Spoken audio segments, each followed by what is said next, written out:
Two different halves. I would say that in the first half we didn't play that well. We didn't control the counters as well as we should. We attacked a bit too quick. We didn't move them to then find the spaces.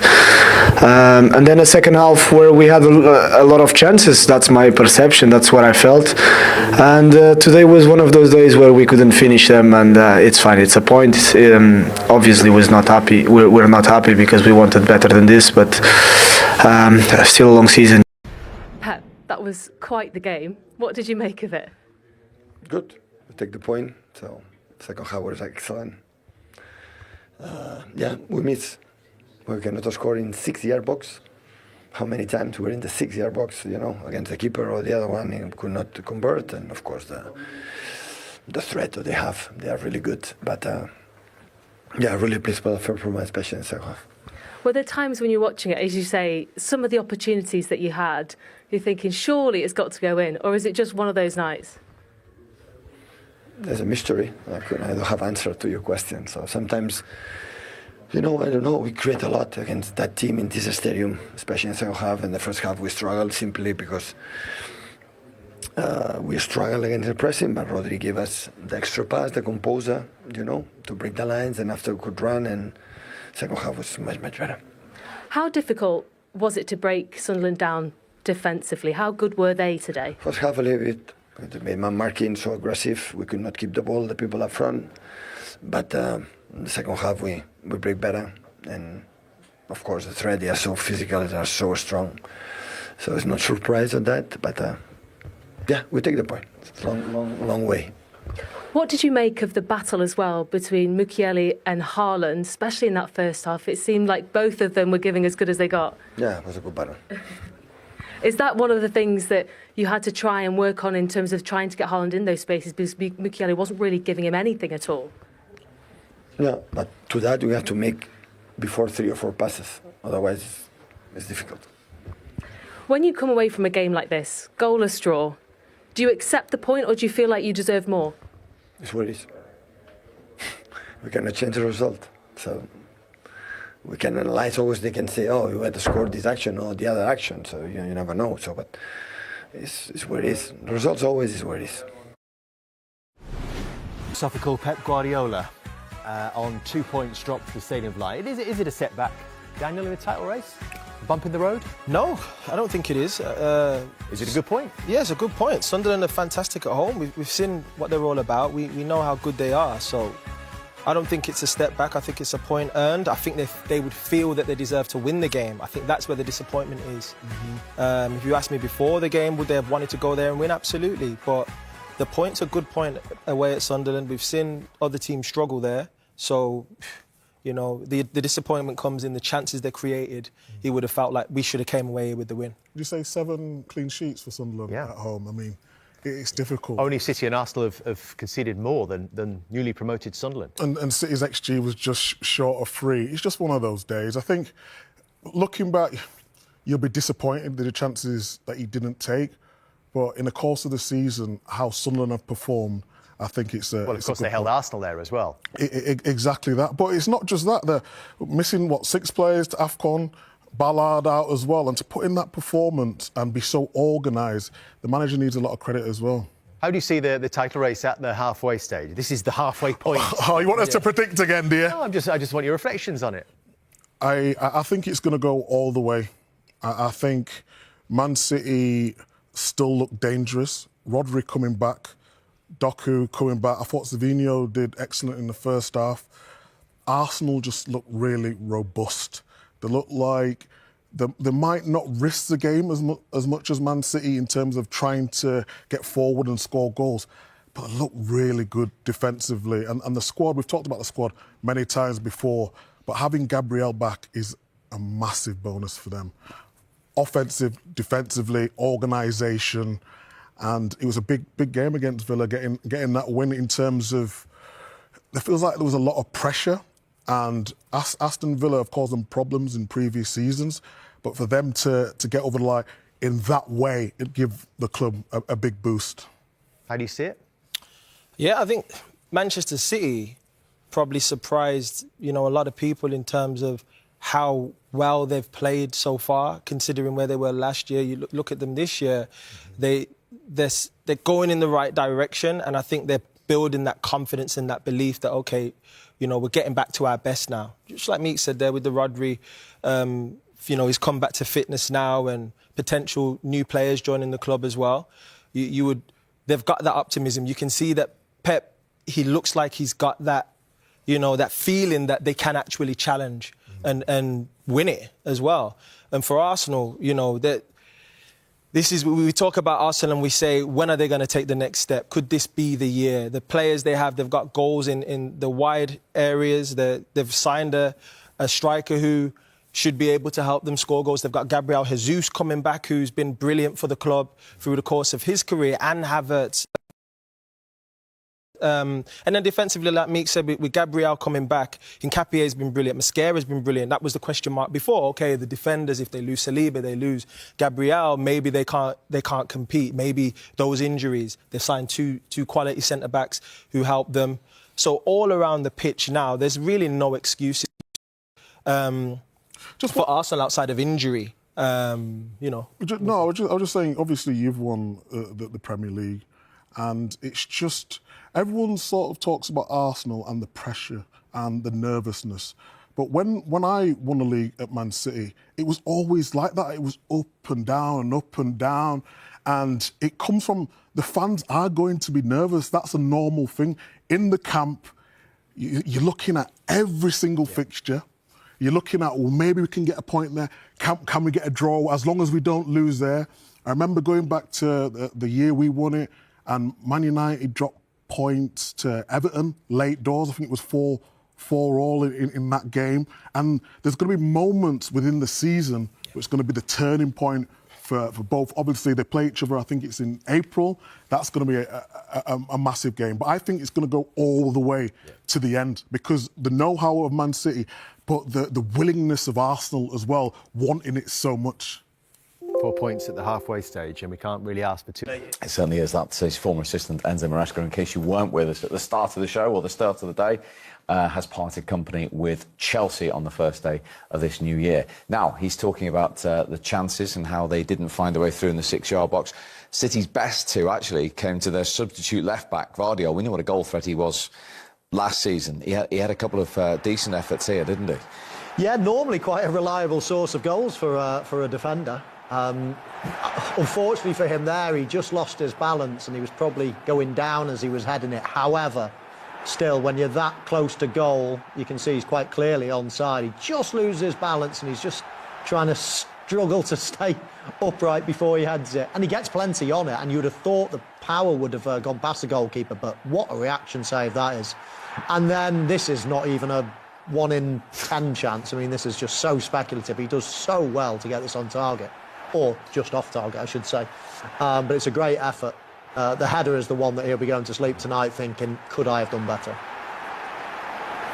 Yeah, I mean, it's only the third time they haven't scored in the Premier League this season. I mean, they kept going. You couldn't fault their persistence, could you? No, and excuse me, Doku had a really good chance when he jinked inside, didn't he? But it hit Mukiele, I think, in the face, really. He didn't even know anything about it. So that's why you could see Pep was... It's different if you go there, you're not performing well, you're not making chances, you're not dominant, particularly in the second half, and you're a little bit flat or disappointing. But I actually thought Manchester City were fine today. They were the better team. They were the ones who were going to score. They just couldn't find a way, and that's just through sheer persistence from the Sunderland defenders and a bit of fortune here, and the goalkeeper was excellent. And it's, you know, it could be a good point for Manchester City. It could be. Yeah, of course, they want to win every game. They want to be on Arsenal's tails. But Arsenal went there and drew. City have gone there and performed. I thought they performed well in the second half. Got a point. Time to regroup and get back for the Chelsea game. But I don't think there was not a lot lost, really, in the Manchester City performance. Doku was really sharp when he came on. Rodri looked good and composed when he came on. So they were much better in the second half. They just couldn't find a way, and that was all credit to Sunderland. Yeah, which sometimes you just have to say the opposition have stopped as well today. Listen, we've watched 2 games today. One in terms of Liverpool that were disappointing, didn't create much, didn't have that energy, that thrust. Manchester City won't be disappointed with their performance. They just came up against a really well-drilled you know, great atmosphere, great bonding, great team in Sunderland today. So, yeah, I think Pep Guardiola will be disappointed with the result, but he won't be thinking, oh, I've got problems. I've got, you know, got to change this, that and the other in the team. OK, we've heard from the Manchester City boss. Here is their skipper, Bernardo Silva. Bernardo Silva saying you want to stay as close as possible to Arsenal. They could have been 2 off. They are 4 off at the end of the first day of January of 2026 at the halfway stage. So 57 points still to play for the difference. Obviously, you'd rather be where Arsenal are at the moment, but that's not a hugely significant gap at the halfway stage, is it? No, it's not. It's not. They're poised, ready to pounce. I think Arsenal will be delighted that they can have one big slip-up and still be top of the league. If they can keep that sort of 4 points or more, then that takes the pressure off.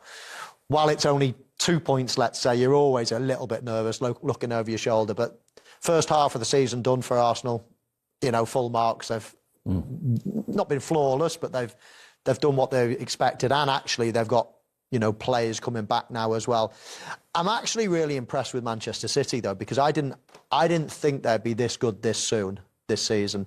I thought just with so many changes, almost a rebuild, so many new players coming in, I thought it might be a little bit of an inconsistent struggle. Yeah, top 4, of course, for Manchester City, but I didn't think that they would be pushing Arsenal as they are. I thought certainly Liverpool would be reigning champions, and I thought it'd be sort of Arsenal and Liverpool as opposed to Arsenal and Manchester City. So they're only going to get better, Manchester City. That team are gelling nicely. Got some big players coming back into the team. Obviously, all of Pep Guardiola's experience as well. They could be the team to have a real strong finish. But Arsenal, to me, just look like the real deal this season. And it'll be interesting to see if Manchester City invest in January. We don't think Arsenal will, because they probably don't need to. But there's rumours, of course, that Manchester City will go into the market and give them another little push and give them a little bit more quality. And that will be very interesting, won't it, to see who they bring in, if they do bring anybody in, and whether that will help them moving forward. But I was with Michael. I expected them to do well, but not as well as they have done, because they did bring in a few last year in January, didn't they? That really didn't fire. And then, of course, they had a busy summer, and, you know, they are clicking into gear, and the likes of Cherky, and, you know, he's starting to play well the more he plays in the team. Erling still scoring goals. They need to keep him fit. So it'll be interesting to see if they do any business, and that might just give them a little bit more impetus going forward. And the window, of course, today is open. Is it open today? It is open today, for those who didn't know amongst us. Bank holiday today. Liverpool, they've now drawn with Manchester City. And that today when, maybe for us neutrals, it's not the greatest game, but if you're a Sunderland fan, from where they've been, and you're keeping one of the great teams in this Premier League to a 0-0 draw, that doesn't half make you feel good. And, Robbie, we thought we'd seen this film before because we were expecting Manchester City to score. I think for the last 20 minutes, I kept hearing you say, oh, the number 20 is exhausted, oh, the number 8's exhausted, like for Sunderland, that they're exhausted. Yeah. But somehow, and you would have played in games like that, how did they grind that out? Well, it's a combination of factors, isn't it? The manager deserves a huge amount of credit to motivate the players to put that much effort in for a point. It's that much effort. And I've been there many times, being a weaker team in the division. You look at the clock, you don't want to know how long there's left. You get to 10 minutes left, you're like, we can do this. You roll the sleeves up, you try and go again. And I know it's not, maybe to neutrals, Rebecca, it's not an amazing spectacle. You want to see goals in our football, but that is still kind of part of our sport. That's what happens. And that also is good football, that a team can be defensively strong as that, individually, team shape, manager motivation, and just pure guts to keep a clean sheet. Because, like, first half, they were a threat. We talked about it. That kind of went away. The threat from them on the counter-attack went away. It was all about defending. And, yeah, you kind of expected City to find a way through. But that's tremendous credit to this football team. What do you think Pep Guardiola will say about City today? Well, he's often talked about the deep block, and that's something that they have to break down now. He's often done it in different ways.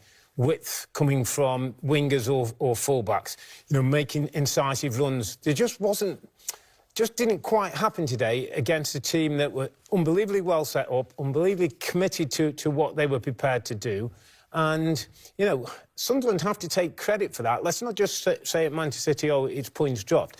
That's an unbeaten team in the Premier League who, 2 or 3 years ago were in League One football when Man City were winning Premier League titles. I mean, they tried everything. City tried everything. Both wingers, Savinho, Doku came on, was dangerous. They got tons of midfield players making runs into the box. You still got Erling Haaland trying to do his thing. They tried everything. Sometimes, you know, you're not going to win games. Well, a couple of players that Robbie Earle mentioned who had a big say in today's result. Let's hear from the captain, Granit Xhaka, and Nordi Mukiele. Nordi, Granit, what a game, a draw, but a big point. What was it like playing in that? Yeah, we was not happy after the Leeds game. We didn't bring the energy what this team showed until now, and we spoke about this before the game, that if you want to beat against one of the best teams in Europe, you need the energy, you need the supporters, and I think that we showed today good energy, big character, and even with the ball we had a very good chance as well. Talk to me about that resilience all the way through. You get through to half-time, still goalless. Manchester City coming back into it into the second half. A couple of chances, but defensively, so solid today. Yeah, I think this is our good point for us. Defensively, we are really good. Everyone is defend very well, and tonight we show it again. We don't concede. Fortunately, we didn't score, but I think at the end it's a good point, so we will take it and we walk away for the next game. Talk to me about the battle as well between you and Erling Haaland, because you stopped him from having quite a few chances tonight. When you play against this type of striker, you have to be focused for 19 minutes, even more, 96, sorry. And I think it's not only me, I think it's the whole team.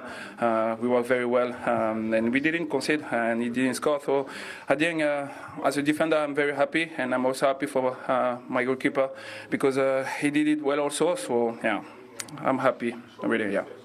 What does this performance, Granit, say about this Sunderland team today? Yeah, in the end, of course, you want to win games, but we need to see the reality as well. We just came up to the Premier League after so many years, and we had a couple of changes in the team, nearly 15, 16 new players, and it's not always easy to get so quick together. And it's just the energy. Our dressing room is so positive. We have so good energy with the staff, with the players, and in the end, the results speaks about ourselves, because we are putting a lot of effort day by day, week by week, and I think we can be very happy at the moment for the first round. World Cup year as well. Some really great performances from you recently. How much belief do you have in yourself at the moment? To be honest, I always believe about myself. I know which player I am, and now I can show it, and I do it very well. And I just keep working, keep believing, and stay humble. It's very important, and I just have to keep working, because it's just the beginning, and the season is long. So I have to keep working, keep fighting, and we'll see at the end. But yeah, I'm really happy, and I think it's also my team. It's helped me, like tonight. We work very well. That's why I think I did a good game, but it's not only me. It's 11 players, and also these players who come in. So yeah, I'm just happy, and I just hope to keep going like this. You are the player of the match. Before you do the honours, Granit, just a word on your player here. Yeah, we know each other from Leverkusen time as well, and when I signed here, I wrote him straight away, because I knew that maybe we can get him. And he's just a positive guy. He gives you the energy, what this team needs as well. He's a fighter. He has the capacity to push and to make the others better. And just very happy that we have this type of player, but as well human being. He's very important for the dressing room, on the pitch, off the pitch. And we need this type of players, this type of human being. And not just today, but he deserves, I think, all season that he was one of the top players what we have. Well, great performance from both of you. Please do the honours. Whoa. Thank you, Those two, of course, arrived in the summer, along with 15 new players. Now, this model has been tried, and 99 times out